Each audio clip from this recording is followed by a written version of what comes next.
नमस्कार. सजग राहू या अभियानांतर्गत निवडणुकीच्या पार्श्वभूमीवर आपण वेगवेगळ्या सामाजिक कार्यकर्त्यांच्या चर्चा घडवून आणतो आहे आणि त्याच पार्श्वभूमीवर आज आपण चर्चा घडवून आणणार आहेत आदरणीय प्रतिभाताई मसराम यांच्याशी आपण चर्चा करणार आहोत. शासकीय सेवेतून निवृत्त झाल्यानंतर त्यांनी आपलं पूर्ण जीवन जे आहे ते जनजातीय समाजासाठी अर्पण केलं. लहानपणापासूनच त्यांना त्या कार्याची आवड होती आणि यांच्यासोबत आज आपण चर्चा करणार आहोत. विविध भाषणातनं, विविध साहित्यातनं ते आपल्याशी भेटतच असतात, त्यांचं कार्य आपल्या पुढे येत असतं. आज आपण खरंच भाग्यवान आहोत की त्यांच्याशी चर्चा करण्याचा योग आपल्याला इथे आला. तर चला आपण आज छान गप्पा करूया प्रतिभाताई यांच्याशी. नमस्कार प्रतिभाताई. नमस्कार. सेवा जय सेवा सेवा जो करते तुम्हाला. पहिला प्रश्न मी आपल्याला असा विचारेल की अनेक वर्षापासून आपण या जनजातीय समाजासाठी काम करत आहात, तर हे काम करताना आपल्याला या समाजातली कोणती वैशिष्ट्य आढळली? या समाजाचं वैशिष्ट्य म्हणजे इतकं सांगण्याजोग आहे की हा समाज इतका प्रामाणिक, निडर आणि हा वैभवशाली समाज होता.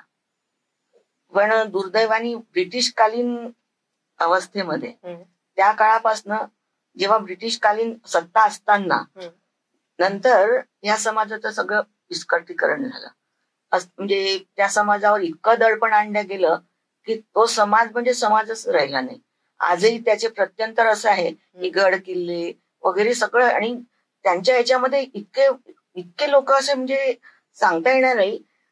नाडी परीक्षा म्हणा किंवा आपलं नृत्य आणि आपलं पेंटिंग्स आणि वासावरून वनस्पती ओळखणं हे अगदी त्यांची हातकला असते.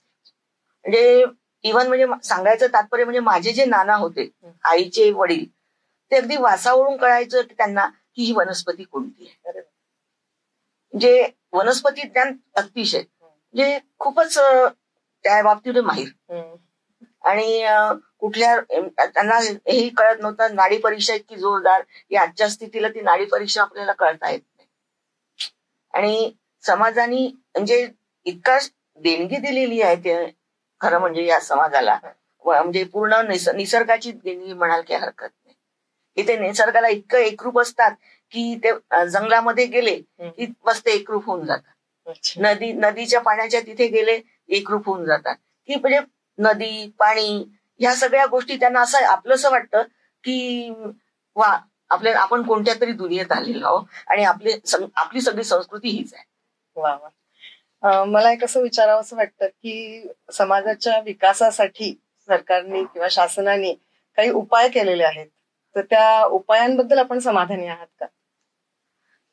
काय सरकारने उपाय म्हणजे सरकार उपाय करतं की म्हणजे पण खरोखरच तिथपर्यंत त्या योजना पोहोचल्या जात नाही. म्हणजे काही ठराविक असं होतं की ज्या भागात खरोखर त्याची गरज आहे की नाही, या ठिकाणी या म्हणजे पुस्तकांची गरज असते, शाळेची गरज असते आणि तिथले रोजगार असतो, तिथे बियाणं कसं पोहोचायला हवं, तिथे म्हणजे आपली लाईटची व्यवस्था आहे की नाही, रस्त्यांची व्यवस्था आहे की नाही, ह्या सगळ्या गोष्टींपासून काही अंतरापर्यंत मिळतं. पण काही अंतरापर्यंत आज पण स्थिती अशी वेगळी आहे की त्या ठिकाणी अजूनही लाईट नाहीये. आणि ते तिथे म्हणजे इतकंच नव्हे तर तिथे म्हणजे शेती कशी करायची ही सुद्धा त्यांना कळत नाही. इतके ते अगदी मागासल्यासारखे आहेत. तुमचा हाच मुद्दा मी पुढे नेते. तुम्ही अनेक वर्षापासून त्यांच्यासाठी काम करत आहात, तर अशा कोणत्या गंभीर समस्या किंवा महत्वाच्या समस्या तुम्हाला निदर्शनास आल्यात का तिथे? अशी कोणती गंभीर समस्या तुम्ही सांगू शकाल तिथली? गंभीर समस्या म्हणजे अशी की हे साधे भोळे आदिवासी असतात, तरुण मुलं वगैरे, आणि यांच्या मनामध्ये सरकारच्या विषयी इतकी घृणा निर्माण केल्या जाते की समोर त्या व्यक्तीला असं वाटतं की खरंच सरकार आपल्या विरुद्ध आहे. हे कळत नाही त्यांना की सरकार आपल्याकडनं आहे, हे नाही कळत. पण जो समोरचा व्यक्ती जो सांगतो ना त्यावर विश्वास ठेवला जातो. पण आणि दुसऱ्याच्या आणि प्रामाणिकपणे त्यांना जर का समजा कोणी पैशाची मदत केली किंवा काय केली की ते त्यांचं असं वाटतं की नाही, यांनी आपल्याला पैसे दिलेले, आपण ऐसान आहोत त्यांचे, आपल्याला ऐसान आहे. त्यांचं वाक्य एकच असतं, आपल्यावर त्यांनी उपकार केलेले आहेत आणि ते उपकार आपण ते कसं काय फेडू शकू, म्हणून मग ते जे सांगतील ते काम करायला तयार असतात. आणि म्हणून काय होतं की ते सरकारच्या विरुद्ध ते पावलं उचलले जातात. आणि मग इकडे सगळ्या या गोष्टीचा सगळं फोपाळ म्हणजे नक्षलवाद फोपावला जातो आणि तरुण वर्ग जो आहे तो चांगल्या मार्गाने जाता जाता तो इकडे वळतो. कारण योजना त्याच्यापर्यंत पोहोचल्या जात नाही. आणि त्या लोकांना काय वाटतं की नाही, सरकार आपल्या विरुद्ध आहे. आपण आधीपासून मागासले म्हटलेलं आहे, आधीपासूनच आपण आदिवासींचा ठप्पा लागलेला आहे. आता काही नाही, आपण पुढे येऊ शकत नाही आणि आपल्याला यातून काही निर्माण करू शकतात. ही त्यांच्यामध्ये भावना तयार होते, संकुचित विचार तयार होतात त्यांच्यामध्ये. पण मग त्यांच्यामध्ये आत्मविश्वास कसा निर्माण होईल? मग आत्मविश्वास निर्माण करण्याकरता, त्यांच्यापर्यंत पोहोचण्याकरता आपल्यासारखे जर कार्यकर्ते तिथपर्यंत जर पोहोचले आणि तिथपर्यंत पोहोचण्याकरता अनेक टप्पा पार करावा लागतो, तो म्हणजे त्या नक्षलवाद्यांचा. जर समजा घनदाट जंगल वगैरे असतील तर त्या जंगलातून पायवाट नसते, आणि पायवाट नसल्यामुळे आपल्यासारखे लोक तिथे कसे जातील हा विचार येतो. तुम्ही किशोरवयीन मुलींसाठी देखील कार्य केलेलं आहे, त्याबद्दल थोडं सांगू शकाल का? मी नक्षलवादी एरियामध्ये बरंच काम केलेलं आहे. असा निरोप अगदी मला मिळाला की या ठिकाणाहून नक्षलवादी लोक, आणि ते कसे हेरायचे त्यावेळेला. आता कसं गडचिरोलीला म्हणजे पोलीस म्हणजे छावणी तयार झालेली आहे, पण त्यावेळेला नव्हती. तर त्यावेळेला नसल्यामुळे काय 9वा वर्ग ते 8वी पास झाली की 9वा वर्ग ते 11वा वर्ग याच्यातले जे अंतर असतं तेवढ्या याच्यातल्या मुली हेरायच्या. आणि माडिया गोंड म्हणजे धाडधिप्पाट मुली, माडिया गोंडांच्या मुली अशा धाडधिप्पाट आणि चांगल्या मजबूत शरीराच्या आणि भीती नसतेच त्यांना, त्या हेरायच्या. आणि त्यांना आपण नक्षलवादी कसं करता येईल याकडे त्यांचा दृष्टिकोन असायचा. मग 1-2दा मला कोरचीच्या जंगलामध्ये त्या मिळाल्या, आणि मी कधी कोरची पाहिली नव्हती, कोरचीचं जंगल नव्हतं पाहिलं, काही नव्हतं पाहिलं. मला जेव्हा कळलं की असं हा भाग आहे, माझ्या वडिलांना विचारलं मी जाऊ का? वडील म्हणाले त्याच्यासारखं जर पुण्याचं काम कोणतं नाही. आपल्या मुली आपल्याच लोकांच्या हातून मरणं हे योग्य वाटत नाही. जर समजा तुझ्या हातून जर पुण्यकर्म होत असेल तर तू जायला काही हरकत नाही, माझी तुला मोकळी काय. आईला नाही सांगितलं, कारण आईला म्हटलं की आई म्हणायची इतक्या दूर काय नक्षलवादी आहे, मारून टाकतील, हात वेगळा पाय वेगळा, हे त्यावेळेचं चित्र होतं ना. आणि नेमका दुसरा विषय म्हणजे काय, मिस्टर माझे पोलीस डिपार्टमेंट, आणि मिस्टर पोलीस डिपार्टमेंटचे असल्यानंतर हा तेवढाच भाग म्हणजे सेन्सिटिव्ह की घरी कसं सांगायचं, म्हणून न सांगता जायचे. न सांगता म्हणजे कशी बँकेमध्ये कुणीतरी वारलं, कुणीतरी असं झालं, असं तसं करून मी आपली निघायची आणि जायची. कशी कधी ऑटोनी, आणि त्यावेळेला म्हणजे ओला वगैरे नव्हता, मग एक टॅक्सी आपलं गाडी करायची, अशा याने जायचं. आणि पेहराव पण मी वेगळा करायची. म्हणजे आपल्या धडाडीचं पाऊल उचललेलं. धडाडीचं पाऊल म्हणजे आपण जेव्हा घरचे कपडे वापरतो ना, घरचे कपडे घालून जायचे. आणि ती प्लास्टिकची पिशवी, एक अशी पाण्याची बाटली वगैरे, केस वगैरे विस्कटलेले वगैरे, अशा पद्धतीने जायचं. आणि त्या मार्गाने गेल्यानंतर थोडी हिल्स यायची, आणि काय गॉड गिफ्ट असल्यासारखंच म्हणा की काय, त्या ठिकाणी गेल्यानंतर मग जाणीव व्हायची की नाही या भागात काहीतरी गडबड आहे. तर मी 6 मुलींना अगोदर काढलं. तर त्या 6 मुलींना जेव्हा काढलं, मग मला माझ्या समोर प्रश्न आला की या 6 मुलींना नेऊ कुठे, या 6 मुलींचं करायचं का, यांच्या घरी पण पोहोचू शकत नव्हतं आपण. मग त्या 6 मुलींना मी स्वतःजवळचे पैसे दिले, आणि स्वतःजवळचे पैसे देऊन आपलं स्टेशनवरून त्यांना सांगितलं की तुम्ही अशा ठिकाणी जा की जेणेकरून तुमच्या गावातले लोक त्यांना ओळखता येणार नाही. आणि स्टो घ्या, त्याला रॉकेल मिळायचं, स्टो घ्या, आणि कुठेतरी 6 जणी मिळून तुम्ही एक छोटासा उद्योग म्हणजे चहाचा तुम्ही टपरी टाका. पण त्या विश्वास ठेवायचा का तुम्ही? हो, त्यांनी ठेवला तेवढा विश्वास, कारण त्याला माहित झालं होतं की आपलं काही खरं नाही. माझी ओळख नव्हती त्यांच्यासोबत, पण मी त्यांना सांगितलं की नाही, मी तुम्हाला वाचवायला आली. आणि मग माझं बँकेचं कार्ड दाखवलं, आणि ते कार्ड दाखवून मी त्यांना थोडंसं आत्मसात केलं की तुम्ही माझ्यावर विश्वास ठेवा, मी तुम्हाला पोहोचवते. आणि रेल्वे स्टेशनवरून त्यांना म्हणजे आपलं कुठल्या तरी तुम्ही अशा ठिकाणी जा की जेणेकरून एक देवस्थान वगैरे जिथे कुठे असेल त्या ठिकाणी टपरी टाकून तुम्ही हे काम करा. आणि त्यांनी ते केलं, आणि त्यांनी ती टपरी टाकून त्या 6 जणी एकत्र राहिल्या. आणि नंतर मग त्यांना एका देवस्थानाच्या तिथे त्यांना आधार मिळाला. त्यांनी मग तिथे येऊन मला नागपूरला येऊन माझ्या घरी पत्ता घेत आल्या, आणि आल्यानंतर लपत शपथच आल्या त्या. त्यांनी सांगितलं की ताई आम्ही असं करतोय, आणि याच्यानंतर आम्ही काय करायचं ते आम्ही तुम्हाला कळवू. तुमच्या या कार्यापासून खरंच एक प्रेरणा घेण्यासारखंच आहे. मला एक विषय असा इथे मांडावासा वाटतो की विचारायची माझ्या मनात उत्सुकता आहे की सध्या डिलिस्टिंग याची चर्चा खूप सुरू आहे, तर नेमकं काय सांगाल त्याबद्दल? आज कसं आहे की ह्या जनजाती लोकांमध्ये जे आहे डिलिस्टिंग काय आहे हेच कळत नाहीये. की डिलिस्टिंग म्हणजे त्यांना असं वाटतंय की आपलं आरक्षण जाईल, आपलं आरक्षण जाईल, आपला हक्क जाईल, आपले शेती विषयाचे जे असतील, आपले जे काही आपल्याला फायदे मिळतात सरकारकडनं ते जातील, हे त्यांनी त्याचा अर्थ काढला. आणि काही जे अर्धवट नेते जे आहेत, समाजाचे जे नेते आहेत, त्यांना सुद्धा ह्या गोष्टीची कल्पना नाही की डिलिस्टिंग काय. ते त्याच भूमिकेमध्ये बोलतात की डिलिस्टिंग म्हणजे तुमचं आरक्षण जाणार, आणि ही सगळीकडे ही अफवा पसरत चालली आहे. आणि डिलिस्टिंग म्हणजे नेमकं हे आहे की या लोकांना म्हणजे डबल बेनिफिट मिळतो. डबल बेनिफिट कसा की काहींनी धर्मांतरण केलेलं आहे, आणि धर्मांतरण केल्यामुळे काय झालं की तिकडचंही बेनिफिट घ्यायचं आणि सरकारचंही बेनिफिट घ्यायचं. मग असे लोक जेव्हा मिळाले तर त्यावेळेला मग आम्ही विचार केला की दोन पैकी तुम्ही एक कुठला तरी तुम्ही त्याची सवलत घ्या की जेणेकरून म्हणजे सरळ सरळ हा हिशोब तयार होईल की म्हणजे आरक्षण घ्यायचं, इकडचंही आरक्षण घ्यायचं, तिकडचं. नेमकं तुम्ही आहात कोण? म्हणजे ख्रिश्चन आहात, मुसलमान आहात की हिंदू आहात? आदिवासी म्हणवता, तुम्ही संस्कृती संपवली, तुम्ही तुमचे आचार विचार संपवले, सगळं संपवलं, मग तुम्ही आदिवासी राहिले कुठले? मग तुम्ही आरक्षण मागता. मग आरक्षण मागता तर तुम्ही आरक्षण जे अगोदरपासून तुमच्या आजोबांपासून चालत आलेलं आहे त्यावर तुम्ही ठाम राहा. बरोबर. जर त्यावर तुम्ही ठाम नसेल राहत तर तुम्ही मग ख्रिश्चन बना किंवा मुसलमान बना. मग तुम्ही आदिवासी राहिले नाही, तुम्हाला आदिवासीतून तुम्हाला मुक्त व्हावं लागेल. विवाह पद्धती आमची वेगळी असते, संस्कृती वेगळी असते, खानपान वेगळं असतं, व्यवहार वेगळा, बेटी व्यवहार वेगळा असतो. ह्या सगळ्या गोष्टी कशा आदिवासींच्या अगदी विरुद्ध झाल्यामुळे तुम्ही आदिवासी कुठले म्हणाल?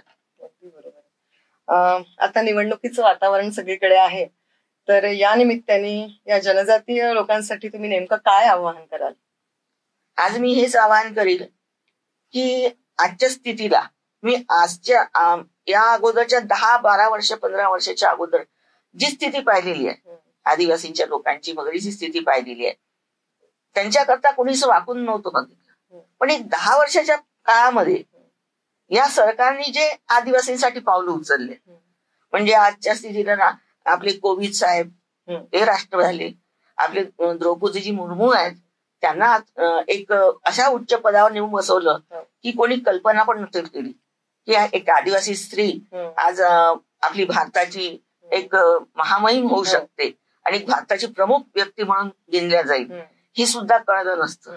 हे सर्वात मोठं म्हणजे एक विजन या सरकारने जे आणलं, या विजनच्या नुसार आणि आदिवासींच्या ज्या मागण्या आहेत आणि आदिवासी युवा कसा नक्षलवाद्यांपासून विमुक्त होईल, हे सरकारच्या समोर एक प्रश्न आहे. या युवांना आपण चांगला रोजगार, आणि आज गडचिरोली सारख्या नक्षलग्रस्त एरियामध्ये सुजागडचा जो प्लॅन तयार होतोय त्याच्यामध्ये कितीतरी आज कामगार लागतील, कितीतरी युवक तिथे म्हणजे रोजगार मिळेल त्या युवकांना, आणि त्यातून त्यांची रोजीरोटी तर मिळेल आणि नक्षलवादापासून तर मुक्त होतील. आणि आपल्याच हाताने आपलाच युवक जेव्हा मरतो ते जे दुःख असतं ते सर्वात मोठं दुःख असतं. आणि घरात एखाद्या ती चीड तयार होतात, आणि हे जे नेते लोक जे असतात ना अर्धवटे समाजातले, ते ह्या युवकांना प्रवृत्त करतात. आणि असं प्रवृत्त होऊ नये हे या सरकारला वाटतं की नाही, आदिवासी मरू नये, आदिवासींची संस्कृती जपली पाहिजे, आज ही वनस्पती जपली पाहिजे, आज आपलं ज्या काही गोष्टी ज्या आदिवासींपासून मिळतात पूर्वकाळातली ती जतन व्हायला हवी. याकरता सरकार कटिबद्ध आहे, आणि मला तरी वाटतं की समाजाने या कटिबद्ध सरकारला यांच्या पाठीशी उभं राहावं, हीच माझी कळकळीची विनंती राहील. आजच्या स्थितीला म्हणजे समाजामध्ये जी गंभीर समस्या निर्माण झालेली आहे त्या समस्येचं कारण म्हणजे एक आहे की आजकालचे जे नेते आहेत समाजाचे, आणि त्या समाजाच्या नेत्यांनी असं काही पेरून ठेवलेलं आहे की येणारा जो युवा आहे आणि आजची जी स्थिती आहे त्या स्थितीला धरून त्या गंभीर समस्येचं कारण म्हणजे एक की एक रावण प्रथा सुरू झाली, मध्ये महिषासूर प्रथा सुरू झाली, मध्येच नक्षलवाद सुरू झाला.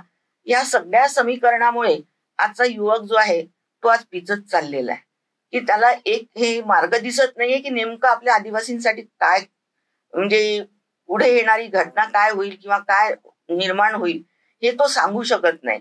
पण या अगोदरचा जे 40-45 वर्षाच्या अगोदरचा काळ जो होता, या अगोदर कधी रावणाची पूजा आम्ही बघितली नाही किंवा महिषासुराची पूजा बघितली नाही. जर का आम्ही त्यावर जर का निष्कर्ष काढायला बसलो तर रावणाचं कधी आडनावही बघितलं नाही. ह्या सगळ्या गोष्टींपासून या समाजाने दूर राहिलं तर जास्त चांगलं होईल. मला असं वाटतं की पूर्वीच्या काळामध्ये देवी देवतांना आणि सगळ्या जे आजच्या स्थितीमध्ये जे वनवासी याच्यामध्ये जे वनवासामध्ये वगैरे शेती वगैरे मध्ये जे बांधण्यांवर वगैरे जी पूजा व्हायची, त्या आजही ती पूजा केल्या जातात. त्याला काय म्हणतो आपण, दूध पाणी वगैरे टाकतात, ते कापूस वगैरे जेव्हा काढतात तर त्यावेळेला जी पूजा केली जाते आजही केली जाते.